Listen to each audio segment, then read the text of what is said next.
Good afternoon and welcome to the Cabinet Member for Children, Families and Education decision meeting. I'm Councillor Susie Horton. I am the Cabinet Member for Children, Families and Education. Please be assured that we put appropriate cleansing and social distancing measures in place and ensure that this meeting is undertaken in a COVID secure manner. Welcome. That's okay? I've just started. I'm just doing the intro, so don't worry. If the continuous fire alarm sounds, please evacuate the room. There's no planned fire alarm. And don't attempt to use the lifts, and meet at Queen Victoria's statue in the Guildhall Square. And please sign out when you leave the building, if you signed in. Just draw everyone's attention to the fact this meeting will be live streamed. Everyone speaking will be on camera. Members of the press and public also permitted to record this, but there aren't any here at the moment. Please can everyone use the microphones and remember to switch them off when they have finished. And I will start with introductions. Actually, I'll start. Karen. I'm going to go left. Come on. Do you want me to come back? Karen Martin, Democratic Services. Jeanette. Councillor Jeanette Smith, my last meeting as a PPP representative on this committee. Welcome. Councillor Terry Norton, Conservative. Welcome. Judith Smythe, Councillor for St Jude Ward. Welcome, Judith. Yeah. Hi, Mike Stoneman, Deputy Director, Education. Alison Critchley, Head of Sufficiency and Resources in Education. Alison Edgerton, Group Accountant, Children's, Families and Education Finance. Angela Mann, Finance Manager for Children's, Families and Education. Sarah Daly, Director of Children, Families and Education. And welcome to all the officers as well. Thank you. Apologies for absence. I've not received any. I don't think we have any. I think we're all here. Second agenda item is declarations of members' interests. So I will kick off with I am Vice Chair Governors at Craneswater Junior School. Yes, and my normal one, I am a paid official of Unison for Hampshire branch. Yep, same again. I work at Mayfield School, albeit for an external company. Okay, I think that's it for this one. I remember this time, Judith. Okay, so we'll go on to the first of the reports, which is item 3, which is the Children, Families and Education Portfolio Budget Monitoring 21-22, quarter 3 already. Thank you. It's recommended that Cabinet Member notes the Children, Families and Education Portfolio Forecast, revenue and capital budget positions and mitigating actions as at the end of December 2021. The projected outturn is 4.3 million more than the budget for revenue, of which 1.9 million relates to COVID-19. The majority of the overspend is in the looked after children area, and it can be broken down into 1.3 million in placements, £900,000 pressure in care leavers, and 0.6 million in unaccompanied asylum-seeking minor care leavers and the under-18s. There's additional pressures of 300,000 in strategic posts being covered by temporary arrangements, £300,000 pressure on family safeguarding due to a small number of exceptionally high-cost placements for children with disabilities, £300,000 pressure relating to additional social workers and team leaders in response to increased cases due to COVID-19, and £100,000 on homeschool transport due to additional routes due to COVID. The report details the action plan to mitigate the current revenue financial pressures, and they're in paragraph 4.1. In terms of the capital programme, it is projected to stay within budget. The report asks for approval for the 21-22 SEND capital grant to be added to the Education Capital Programme for special educational needs accommodation. And I'm happy to take any questions. Thank you so much, Angela. Are there any specific questions? I know we've talked about this a lot. We know where the budget pressures are. We know that it's looked after children. We know that it's care leavers. We know that it's COVID. We don't know exactly the impact of COVID, but we know that they haven't helped us with some of the progress we were making around the budget pressures. But I don't know if anyone's got any particular questions on this. No. No? Thank you very much. In which case, the recommendations are that I note the Children, Families, Education portfolio forecast revenue and capital budget positions and mitigating actions at the end of December 21 and approve the addition of the 1.18 Special Educational Needs Capital Grant to the Accommodation for Special Educational Needs and propose that there's capital transfers between the schemes previously requested as set out in paragraph 6.6 and Appendix 1. Thank you very much indeed. So we will go on to the second item, second report, I should say, item 4, which is the DSG 2021-2022 Quarter 3 Budget Monitoring. Over to you. Thank you. This is a regular quarterly report which updates the Cabinet member on the forecast outturn position based on the expenditure for the third quarter of the 21-22 financial year. Overall, the budget is forecast to underspend by just under 1.2 million. This relates to funding for pupils with education, health and care plans in mainstream schools, special schools, alternative provision and out-of-city placements, the reasons for which are actually detailed in the report. It should be noted that, as in previous years, these forecasts are likely to change as the academic year progresses. As previously reported, the Department of Education has changed the timing of the adjustments to the early years block for 21-22 due to the national lockdowns. Whilst we're expecting the funding to reduce by approximately 1.2 million, this will not create a pressure within the early years budget as the expenditure is expected to reduce by the same amount. Finally, Section 4 sets out the changes to the dedicated school grant funding allocation received in November 21, which relates to additional funding for the high needs block following a successful challenge on the import-export data. The Cabinet member is asked to note the forecast year-end position for the dedicated schools grant as at the 31st December 21, with the associated explanations contained within the report, and approve the budget adjustment to the post-16 element 3 top-up by £12,000. And I'm happy to take any questions. Thank you. Are there any questions from other members? Nope. I think it's gone through Schools Forum, and it's just that adjustment with the element 3 top up for post-16. So I note the forecast budget position of the DSG as of 31st of December 21, together with the associated explanations, and approve the budget adjustment to the post-16 element 3 top up by £12,000. Thank you very much indeed. Okay, so we come on to the next report, item 5, which is an update on Education Capital Programme. And Alison is going to present this, so I'll hand over to you. Thank you. So yes, this is the update on the Education Capital Programme and reports progress on a range of schemes, in particular schemes to deliver additional places for children with special educational needs, 2 small projects with secondary schools to make sure that we've got enough secondary places for all children, an update on the condition work, and also a brief update on the plans to replace our education management system.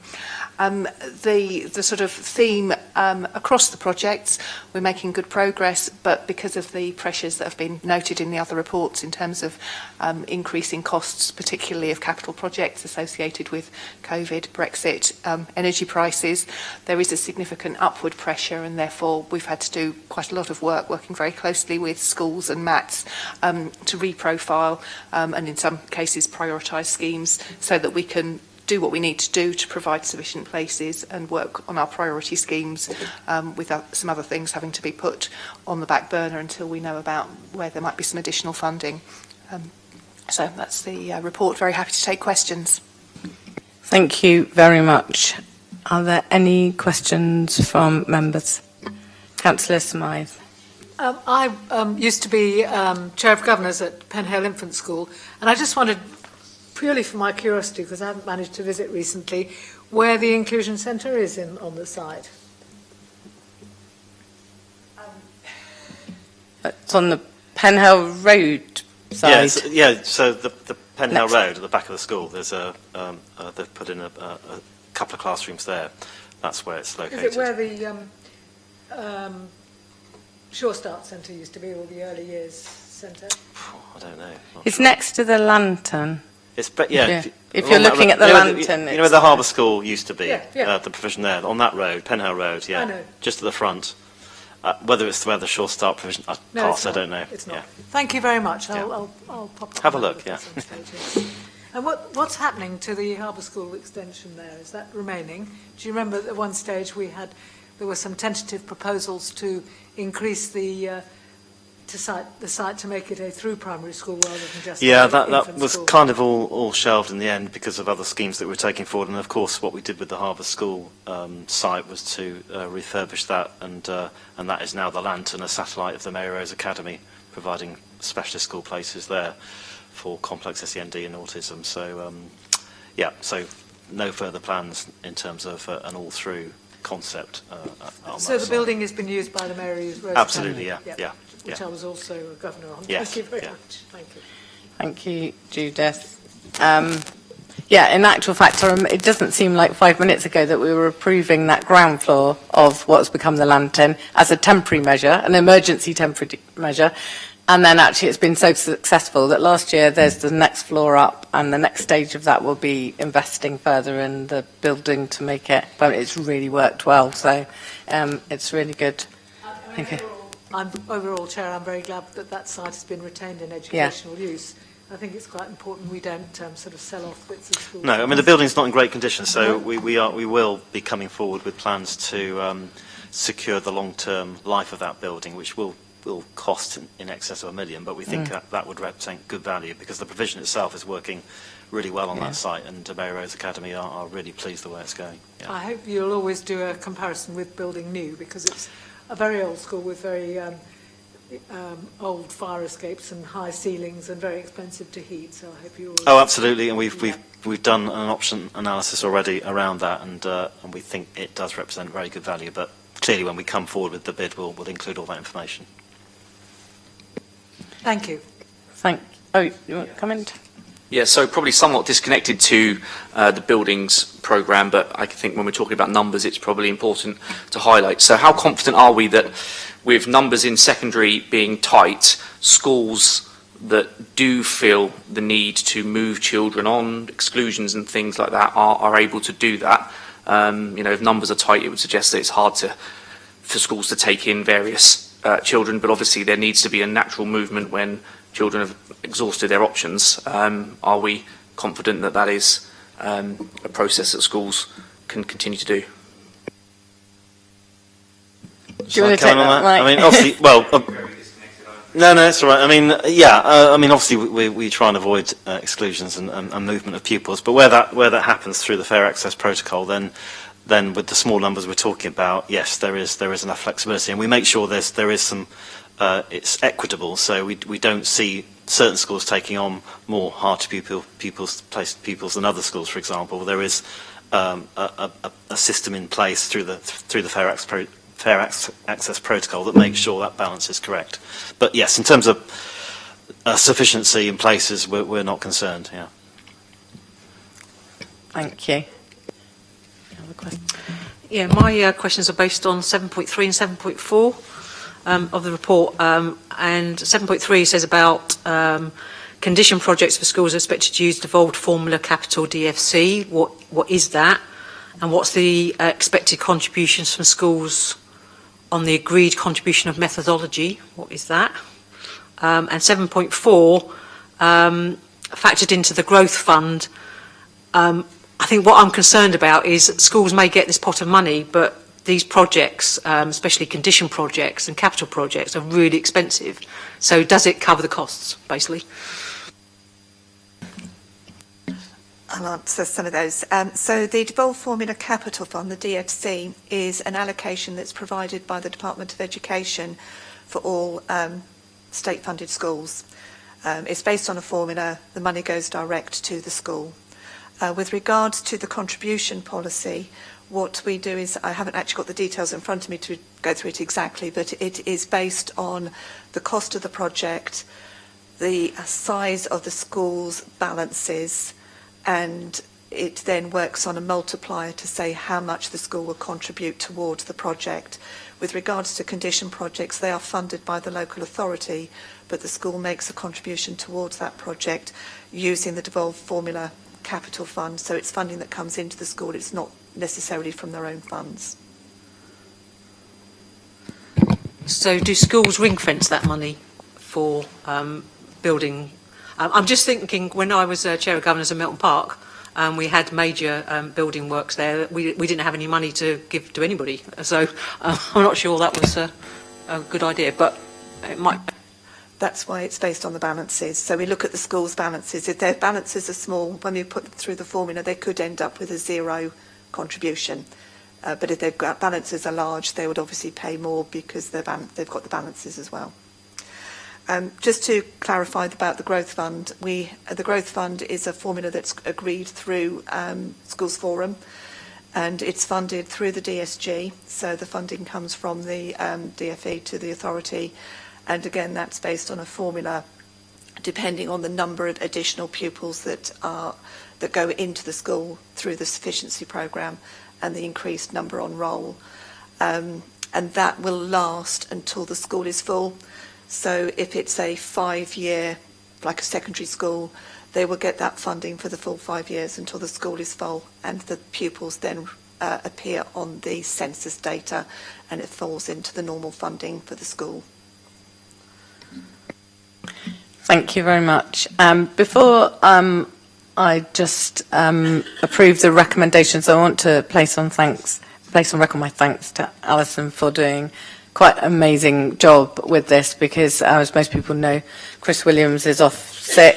And when you add into that, there's a paper coming to Cabinet next week, which is actually specifically titled COVID-19, Brexit and Other Factors Impacting Construction Costs. Very interesting report. But actually, when you put that in the mix and stepping up to a new role, I think, and my demands about the fact that we're committed still moving forward with all our aspirations and aims around special educational needs and inclusion. I think I have to place my record on thanks for that. Thank you. I, of course, echo that, but what I'm curious about is paragraph 324 on page 3, the notion of investigating the creation of an independent learning area. And I don't know whether it's independent from the NHS or independent from the school. It's not quite entirely clear, but just a little explanation of what that might involve would be very interesting. Primary. Yes, I think actually the word independent, it's neither. It's about the young people themselves being supported in their independent learning. And yes, this is a project with the NHS. The idea being that by having resources that link to a range of careers in health within the school, that might encourage young people to pursue those careers and realise actually it's not just about being a doctor or a nurse. There are a huge range of opportunities within the NHS. There is some funding potentially from the NHS for this. We're providing support for the feasibility study, and with if it went ahead, it's an area of the school that's currently used as changing rooms. Bringing that back in for curriculum use then means that the school could potentially take some additional places, which will reduce that pressure that we're seeing in the centre of the city at the moment. So that's the sort of rationale. But I think actually it's the learning that's independent rather than the provision. You can't tell from this sentence. No, it's reading it. Has this been done elsewhere? And will it encompass everything, right from being a brain surgeon to being a cleaner? So I don't know. I'll check and come back to you about whether it's happened elsewhere. But certainly the emphasis is on the breadth of careers and that full range of opportunities. Just to add on the NHS, so just say what we're looking to do with Priory is to establish an NHS hub which will also serve other schools as well. So there is a citywide benefit as well, and as Alison said, it's the full breadth of careers that you can have in the NHS. That was my question, thank you. Yeah. I was also interested in, I hope that it doesn't mean there'll be a diminution of secure changing room facilities. Both my children went to Priory, and it's a very, very tight site, as we all know. It won't mean that there's less willingness of pupils to do sports and things, will it? The feasibility study will be to work through those things and make sure that it doesn't adversely affect the young people's experience in school. So that's what they're exploring through feasibility. Thank you. Thank you. And I think Mike answered one of my questions really about whether other schools can come and use that as a site. I think it sounds fantastic. The only question, I guess, for me is if successful, is there a plan to roll that out to other schools north of the city, various other places, so that people aren't limited geographically in terms of the education they get there? Yeah, I can't answer that question in full because it does depend on the NHS. I mean, I think they're looking to see how this develops at Priory. I mean, if it's really successful, then potentially, but it would be subject to our local NHS partners. But yeah, I can certainly take that one away and suggest that if it is successful. Yeah. Thank you, everyone. Good questions. So the recommendations are: note the progress on the accommodation for special educational needs. Project notes the council received the SEND capital grant, very welcome, of 1.18 million. Yes, okay. Notes the schemes agreed with me since the last report, the progress on the secondary sufficiency schemes, the urgent schools conditions projects for the LA maintained schools, the announcement of the further funding, which we wait for with bated breath to see what we get, and the placement of the education case management system project. So note all those. And that brings us to the end of our agenda. Before we finish, this is the last meeting of the year before we go into PERDA and elections, and who knows what happens. So I would like to take this opportunity to thank my colleagues. I think actually we are a very good example of challenge and collaboration between members and opposition representatives, and I thank you all for the robust conversations we've had over the year. Yeah, can I take this opportunity, because it could be my last, or could sort of carry on after the election, who knows. But I'd like to thank officers. They've given me sort of time and always answered all my questions, and sort of fellow colleagues on this, but also to the chair, because I think you've chaired this superbly for the last 2 years. Is it 2 years? And long may that continue after May. I'm in the same boat, and I would echo everything that Jeanette has said. Thank you very much, everyone, and thank you to all the officers, and have a lovely evening.